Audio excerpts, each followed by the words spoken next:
Hi అండి, good morning అండి. ఈరోజు నేను ఆంధ్ర స్టైల్ మినపప్పు పచ్చడి సింపుల్గా ఎలా చేసుకోవాలో చెప్తానండి. ముందుగా పాన్ పెట్టి ఆయిల్ పోసుకోండి. ఆయిల్ హీట్ ఎక్కగానే మనం 2 ఇంచుల అల్లం ముక్కలు వేసుకుందామండి, చిన్నగా తరుక్కుని.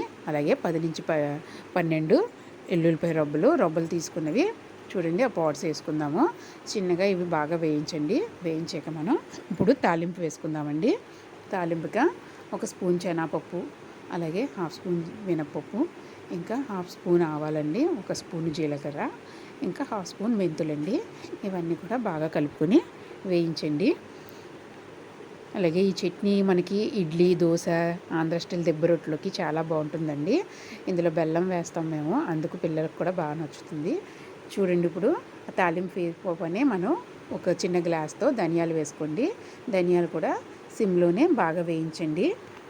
ఇది మనకి 1 వీక్ నుంచి 10 డేస్ వరకు నిల్వ ఉంటుందండి, ఏమీ పాడవదు.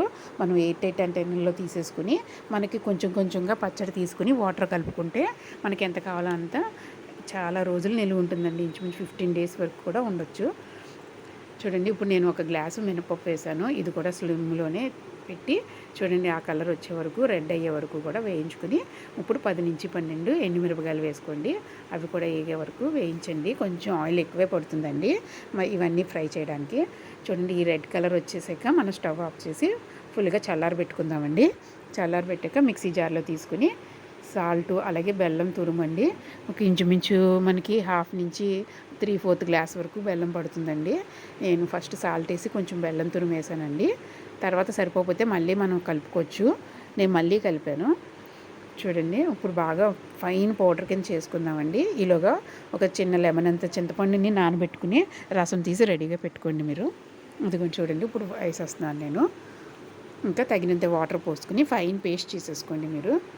ఇక చూడండి, ఫైన్ పేస్ట్ అయిపోయింది. దీన్ని డబ్బాలో తీసుకుని మనం స్టోర్ చేసుకోవచ్చండి. కావాల్సినంత మనం వేసుకోవచ్చు కావాల్సినప్పుడు.